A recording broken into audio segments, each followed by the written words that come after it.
ಸರ್ವಮಂಗಲ ಮಾಂಗಲ್ಯೆ ಶಿವೆ ಸರ್ವಾರ್ಥ ಸಾಧಿಕೆ ಶರಣ್ಯ ತ್ರ್ಯಂಬಿಕೆ ಗೌರಿ ಚೌಡೇಶ್ವರಿ ನಮಸ್ತುತೆ. ಯಾವತ್ತೂ ತಾಯಿ ಚೌಡೇಶ್ವರಿಯ ಎನ್ನ ಹೃದಯ ಸ್ಮರಿಸಿಕೊಳ್ಳುತ್ತಾ ಆದಿಶಕ್ತಿ ಜಗಜ್ಜನನಿ ಬೇಡದವರಿಗೆ ಬೇಡದ ಇಷ್ಟಾರ್ಥಗಳನ್ನು ಕಲ್ಪಿಸುತ್ತಿರುವ ಮಳ್ಳಿ ಗ್ರಾಮದ ಅಧಿದೇವತೆಯಾಗಿರ್ತಕ್ಕಂಥ ತಾಯಿ ಚೌಡೇಶ್ವರಿಯ ಚರಿತ್ರೆ ಎಷ್ಟು ಹೇಳಿದರೂ ಕಮ್ಮಿನೇ. ಈ ಒಂದು ಗ್ರಾಮದಲ್ಲಿ ಯಾವುದೇ ಒಂದು ಕಾರ್ಯಕ್ರಮ ಮಾಡಬೇಕಾಯ್ತು ಅಂದ್ರೆ, ಒಂದು ಮದುವೆ ಮಾಡೋದಾಗಲಿ, ಒಂದು ತೊಟ್ಲ ಕಾರ್ಯಕ್ರಮ ಆಗಲಿ, ಹೆಣ್ಮಕ್ಳನ್ನೇನಪ್ಪ ಅಂತಂದ್ರೆ ಮೊದಲು ತಮ್ಮ ಗಂಡನ ಮನೆಗೆ ಕಳಿಸೋದಾಗಲಿ, ತಾಯಿಯ ಒಂದು ದೇವಸ್ಥಾನಕ್ಕೆ ಬಂದು ದೀಪ ಧೂಪ ಕರ್ಪೂರ ಆರತಿಗಳನ್ನು ಮಾಡಿಸಿ ಅವರ ಆಶೀರ್ವಾದ ಪಡೆದೇ ಮುಂದೆ ನಾವು ಹೋಗಬೇಕು. ಯಾಕೆಂದ್ರೆ ಅಷ್ಟ ಒಂದು ಶಕ್ತಿ ಆ ತಾಯಿಯಲ್ಲದ. ಆಯಿತು, ಪ್ರತಿ 2 ವರ್ಷಕ್ಕೊಮ್ಮೆ ಒಂದು ಶಿವರಾತ್ರಿ ಬಿಟ್ಟು ಮತ್ತೊಂದು ಶಿವರಾತ್ರಿ, ಪ್ರತಿ 2 ವರ್ಷಕ್ಕೊಮ್ಮೆ ಬಹು ವಿಜೃಂಭಣೆಯಿಂದ ಸಕಲ ಗ್ರಾಮಸ್ಥರು ಸಕಲ ಜಾತಿ ಸಂಪ್ರದಾಯಗಳನ್ನು ಹಿಡ್ಕೊಂಡು ಅವರಿವರನ್ನದೇ ಒಳ್ಳೆಯ ವಿಜೃಂಭಣೆಯಿಂದ 5 ದಿನಗಳ ಪರ್ಯಂತರ ಈ ಒಂದು ಜಾತ್ರೆ ಒಳ್ಳೆ ವೈಭವದಿಂದ ನಡೀತಾ ಬರ್ತಾಯಿದೆ. ಯಾಕಂದ್ರೆ ಈ ಜಾತ್ರೆ ಹೆಂಗದ ಅಂತ ಕೇಳಿದ್ರೆ, ಎಳ್ಳಾಮಾಸಿ ಅಂದ್ರೆ ಶಿವರಾತ್ರಿಯ ಆದಿ ಶುಕ್ರವಾರ ಜಾತ್ರೆ ಇತ್ತಪ್ಪ ಅಂದ್ರೆ, ಎಳ್ಳಾಮಾಸಿ ಆದಿ ಶುಕ್ರವಾರ ತಾಯಿಯನ್ನು ಒಂದು ಬಣ್ಣಕ್ಕಂತ ಕಳಿಸಿಬಿಡ್ತೀವಿ. ಬಣ್ಣಕ್ಕೆ ಕಳಿಸಿದ ಮೂಲಕ ನಮ್ಮ ಗ್ರಾಮದಲ್ಲಿ ಯಾವುದೇ ಒಂದು ಕಾರ್ಯಕ್ರಮ ಮಾಡೋದಲ್ಲ. ಒಂದು ಹೆಣ್ಣು ನೋಡೋದಲ್ಲಿ, ಒಂದು ಹೆಣ್ಣು ತೋರಿಸೋದಲ್ಲಿ, ಒಂದು ವರ ನೋಡೋದಲ್ಲಿ, ಒಂದು ಕುಬಸ ಮಾಡೋದಲ್ಲಿ, ಯಾವುದೇ ಕಾರ್ಯಕ್ರಮ ಒಟ್ಟು ನಮ್ಮ ಬೇರೆಯವ್ರಿಗೆ ಬುತ್ತಿ ಸಹಿತ ಕಟ್ಕೊಂಡು ಹೋಗೋದಿಲ್ಲ. ಯಾಕಂದ್ರೆ ಅಷ್ಟು ನಮಗೆ ಆ ಒಂದು ತಾಯಿಯ ಬಗ್ಗೆ ಒಂದು ಭಯ ಭಕ್ತಿ ಅದ. ಅಂಥ 2 ತಿಂಗಳಾದ ನಂತರ ಶುಕ್ರವಾರ ಶಿವರಾತ್ರಿ ಆದಿ ಶುಕ್ರವಾರ ಗುರುವಾರ ರಾತ್ರಿ ಸಾಯಂಕಾಲ 9 ಗಂಟೆಗೆ ಸಕಲ ವಾದ್ಯ ವೈಭವದೊಂದಿಗೆ ಸಕಲ ಗ್ರಾಮಸ್ಥರು ಇಷ್ಟು ಜನ ಕಲ್ತಿರ್ತದೆ. ಪ್ರತಿಯೊಬ್ಬ ಹೆಣ್ಮಕ್ಳು ಕೂಡ ಎಲ್ಲೇ ಕೊಟ್ಟಿರಲಿ, ಯಾಕೆಂದ್ರೆ ಆ ತಾಯಿ ಹೆಣ್ಮಕ್ಳ ಮೇಲೆ ಭಾಳ ಪ್ರೀತಿ, ಊರ ಹೆಣ್ಮಕ್ಳ ಮೇಲೆ.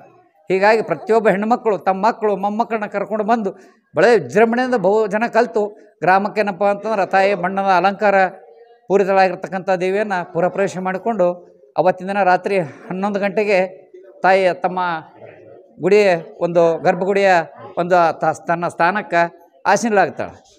ತದನಂತರ ಅದು ರಾತ್ರಿ 12 ಗಂಟೆಯಿಂದ ಸುಮಾರು ಶುಕ್ರವಾರ ಅಂದರೆ ಜಾತ್ರೆ ದಿವಸ 2 ಗಂಟೆಯವರೆಗೂ ಹಂಗೆ ಕಾರ್ಪುರ ನೈವೇದ್ಯ, ಉಡಿ ತುಂಬೋ ಕಾರ್ಯಕ್ರಮ ಆಯಿತು, ಜವಳ ಕಾರ್ಯಕ್ರಮ, ದೇವಿ ನಮಸ್ಕಾರ, ಪ್ರತಿಯೊಂದು 2-2:30 ತನಕನೂ ಆದರೂ ಸಹಿತ ಇನ್ನೂ ಮುಗ್ತಿರಂಗಿಲ್ಲ. ಆದರೂ ಕೂಡ ಯಾಕಂದ್ರೆ ಬಡಿಗೆ ಆಟ ಸಮಯ ಆಗಿರ್ತದೆ. ಹೀಗಾಗಿ ಎಲ್ಲರೂ ನಾನು ಅಂತಂದು ಹಾಗೆ ಗದ್ದಲದಾಗ ಸ್ವಲ್ಪ ಹೆಚ್ಚು ಕಮ್ಮ ಮಾಡಿ 2-2:30ಗೆ ಬಡಿಗೆ ಆಟ ಪ್ರಾರಂಭ ಆಗ್ತದೆ.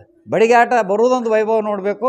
ಬಡಿಗೆ ಆಟಕ್ಕೆ ತಾಯಿ ಬಿಸ್ತಲವ್ರ ಮೇಲೆ ಹೋಗುವ ವೈಭವ ಒಂದು ನಾವು ಕಣ್ತುಂಬ್ಕೊಳ್ಬೇಕು ಆ ಜಾತ್ರೆದು. ಯಾಕೆಂದ್ರೆ ಬಿಸ್ತಲವ್ರ ಮೇಲೆ ಪೊಲೀಸ್ ಗೌಡಮ್ಮನಿ ಕಟ್ಟಿಗೆ ಆಸೀನರಾಗ್ತಾಳೆ. ಆ ಒಂದು ಸನ್ನಿವೇಶ ಬಹು ನೋಡ್ತಕ್ಕಂಥ ಹಾಗೂ ಮೈ ರೋಮಾಂಚನ ಆಗುವಂಥ ಒಂದು ಸನ್ನಿವೇಶ ಅದು.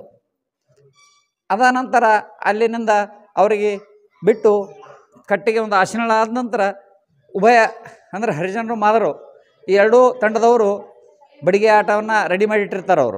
ಅವ್ರಿಗೆ ಬಡಿಗೆ ಆಟಕ್ಕೆ ತಾಯಿಗೆ ಬಡಿಗೆ ಆಟಕ್ಕೆ ಕರೀಲಕ್ಕೆ ಹೋಗ್ಬೇಕು. ಬಾಜಿಯ ಭಜಂತ್ರಿಯನ್ನು ತೊಗೊಂಡು ಊರು ಗ್ರಾಮಸ್ಥರು ಪೊಲೀಸ್ಗೌಡರು, ಮಾಲಿಗೌಡರು, ಕುಲಕರ್ಣಿಯರು ಎಲ್ಲರೂ ಕೂಡಿ ಅವ್ರಿಗನ್ನದ ಆಹ್ವಾನ ಕೊಟ್ಟಿರ್ತಾರೆ. ಮೊದಲೇ ಅವ್ರಿಗೆ ಬಾಜಾ ಭಜಂತ್ರಿಯಿಂದ ಕರ್ಕೊಂಬಂದು ಉಭಯ ತಾಯಿಯರಿಗೆ ಗಂಧದ ಬಟ್ಲ ತೊಗೊಂಡು ಅವಾಗ ಆಟ ಪ್ರಾರಂಭ ಆಗ್ತದೆ. ಆ ಬಡಿಗೆ ಆಟ ನೋಡೋದು ಸುಮಾರು 6-6:30 ಗಂಟೆವರೆಗೂ ಬಳೆ ವಿಜೃಂಭಣೆಯಿಂದ ಆಗ್ತದೆ. ಅದು ಎಷ್ಟು ನೋಡಿದ್ರು ಇನ್ನು ನೋಡಬೇಕೆ ಅನ್ನಿಸ್ತದೆ ಹೊರತು ಯಾಕಪ್ಪ ನೋಡೋದು ಅಂತ ಏಕೆ ಅನ್ನಂಗೆ ಅನ್ಸಂಗಿಲ್ಲ.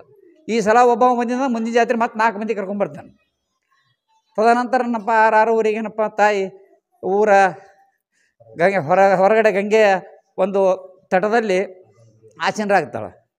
ತದನಂತರ ರಾತ್ರಿ 9:30-10 ಗಂಟೆಯಿಂದ ಡೊಳ್ಳಿನ ವಾಲಗೆ ಚಾಲು ಆದದ್ದು ಬೆಳತನವರೆಗೂ, ಅಲ್ಲಿ ಬೆಳತನವರೆಗೂ 3-3:30 ತನೂ ಬಡಿಗೆ ಆಟ ಆಡಿ, ಅಲ್ಲಿಂದ ಡೊಳ್ಳಿನ ಕೂಡ ಆಡಿ, ಸಕಾಸರಿಗೆ ಆಡಿ, ಮಜ್ಜಿಗೆ ಮಾಡಿ, ಕಡ್ಲೆ ಪಲ್ಯ ಹೊಡೆಯೋದು ಎಲ್ಲ ಮಾಡಿ 3-3:30-4 ಗಂಟೆಗೆ ಅಲ್ಲಿಂದ ಒಂದು ನಿರ್ಗಮಿಸ್ತಾರೆ. ನಿರ್ಗಮಿಸಿ ಪುರಪ್ರವೇಶ ಮಾಡಿ ಹೇಳಿಕೆ ಅದೆಲ್ಲ ಅಷ್ಟು ಮುಗಿಸ್ಕೊಂಡು ಪುರಪ್ರವೇಶ ಮಾಡಿಕೆರೆ ಮುಂದೆ ನಾಯ್ಕವಾಡಿಯವ್ರ ಮನೆ ಅಂಥೇಳಿ ಅಲ್ಲಿ ಫಸ್ಟ್ ಮನೆ ಅಲ್ಲಿಗೆ ಬಂದು ಕೆರೆ ಉಡಿ ತುಂಬಿಕೊಂಡು ತವ್ರ ಮನೆಗೆ ಬಂದು ಇದು ಮಡಿವಾಳರ ಮನೆಗೆ ಬಂದು ಮಡಿಯನ್ನು ಬಿಡ್ತಾಳೆ. ಯಾಕಂದ್ರೆ ಎಲ್ಲ ಸಮಾಜದವರು ಏನಪ್ಪ ಮುಟ್ಟಿ ತಟ್ಟೆ ಆಗಿರ್ತದೆ ಅಂಥೇಳಿ ಆ ಒಂದು ಮಡಿಯನ್ನು ತೊಳ್ಕೊಂಬಿಡ್ತಾಳೆ. ಮಡಿ ತೊಳ್ಕೊಂಡು ಮುಂದೆ 3 ದಿನಕ್ಕೆ 5 ದಿನಗಟ್ಟಲೆ ಏನಪ್ಪ ಅಂತಂದ್ರೆ ಆ ಮುಖವಾಡ ಧರಿಸಿದವ್ರು ಉಪವಾಸ ಇರ್ತಾಳೆ. ತಾಯಿ ಉಪವಾಸ ಇರ್ತಾಳೆ ಅಂಥೇಳಿ ತಾಯಿ ತವ್ರ ಮನೆ ಅಂತೇಳಿ ಕೋರಾರದವ್ರ ಮನೆಗೆ ಬಂದು ಕೆರೆನದ ತನ್ನ ಉಪವಾಸ ವ್ರತವನ್ನು ಬಿಟ್ಟು ಬಿಡ್ತಾಳೆ. ಶ್ಯಾಮಿಗೆ ಸ್ವೀಕಾರ ಮಾಡಿ ಅಲ್ಲಿಂದ ಏನಪ್ಪ ಅಂತಂದ್ರೆ ಪೊಲೀಸ್ ಗೌಡ್ರ ಮನೆ, ಅಲ್ಲಿಂದ ಮಾಲಿಗೌಡ್ರ ಮನೆ, ಕುಲಕರ್ಣಿಯವ್ರ ಮನೆ, ಇಂಥ ಒಂದು ಚಾಸದ ಮನೆಗಳನ್ನೇನಪ್ಪ ಅಂತಂದ್ರೆ ಉಡಿ ತುಂಬಿಕೊಂಡು ಅವ್ರಿಗೆ ಆಶೀರ್ವಾದ ಮಾಡಿ ತನ್ನ ಗರ್ಭಗುಡಿಯನ್ನು ಸೇರಬೇಕಾದ್ರೆ ಶನಿವಾರ ಸುಮಾರು 11:45 12 ಗಂಟೆ ಒಳಗಡೆ ಬಂದು ಈ ಒಂದು ಸ್ಥಾನಕ್ಕೆ ಅನ್ನೋದು ಆಸೀನರಾಗ್ತಾಳೆ. ತದನಂತರ ಏನಪ್ಪ ಅಂತಂದ್ರೆ ಸಾಂಸ್ಕೃತಿಕ ಕಾರ್ಯಕ್ರಮಗಳು ಗ್ರಾಮದಲ್ಲಿ ಎಲ್ಲ ಯುವಕರು ಹಿರಿಯರೆಲ್ಲರೂ ಕೂಡಿಕೊಂಡು ನಾಟಕ, ಆಟ, ಇಂಥವು ಕಬಡ್ಡಿ, ಕುಸ್ತಿ ಇಂಥವು 3-4 ದಿನ ನಡೀತಾವೆ. ಹೀಗಾಗಿ ತಾಯಿಯ ಆಶೀರ್ವಾದ ನಮ್ಮ ಗ್ರಾಮದ ಮೇಲೆ ಸದಾಕಾಲ ಹೀಗೆ ಇರಲಿ, ಎಲ್ಲರನ್ನ ರಕ್ಷಣೆ ಮಾಡಲಿ, ಪಶು ಪಕ್ಷಿ ಪ್ರಾಣಿ ಎಲ್ಲ ಮುದ್ದು ಮಕ್ಕಳನ್ನ. ಯಾಕೆಂದ್ರೆ ತಾಯಿ ಬಿಟ್ಟು ನಮಗೇನೂ ಇಲ್ಲ. ಅದಕ್ಕೆ ಎಲ್ಲ ಅಷ್ಟು ಆಶೀರ್ವಾದ ಸದಾಕಾಲ ನಮ್ಮ ತಾಯಿ ಆಶೀರ್ವಾದ ನಮ್ಮ ಮೇಲೆ ಇರಲಿ ಅಂತ ಹೇಳಿ ಈ ನನ್ನ ಮಾತುಗಳನ್ನ ಮುಗಿಸ್ತಾ ಇದ್ದೇನೆ. ನಮ್ಮ ಚೌಡೇಶ್ವರಿ ತಾಯಿ ಚೌಡೇಶ್ವರಿ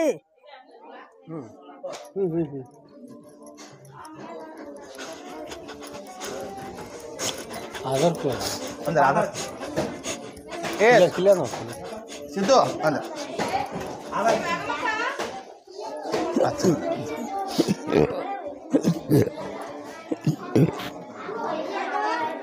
ತಾಯಿ ಚೌಡೇಶ್ವರಿ ಭಕ್ತಿಲಿದ್ದ ನಮ್ಮವ್ವ ತಾಯಿ ಎಲ್ಲರಿಗೆ ಕಾಪಾಡಲಿ ಅಂಥೇಳಿ ನಾ ಏನೋ ಅಂತ ಬೇಡ್ದವ್ರಿಗೆ ಬಂಗಾರ ಬೆಳಕಾಲಿ.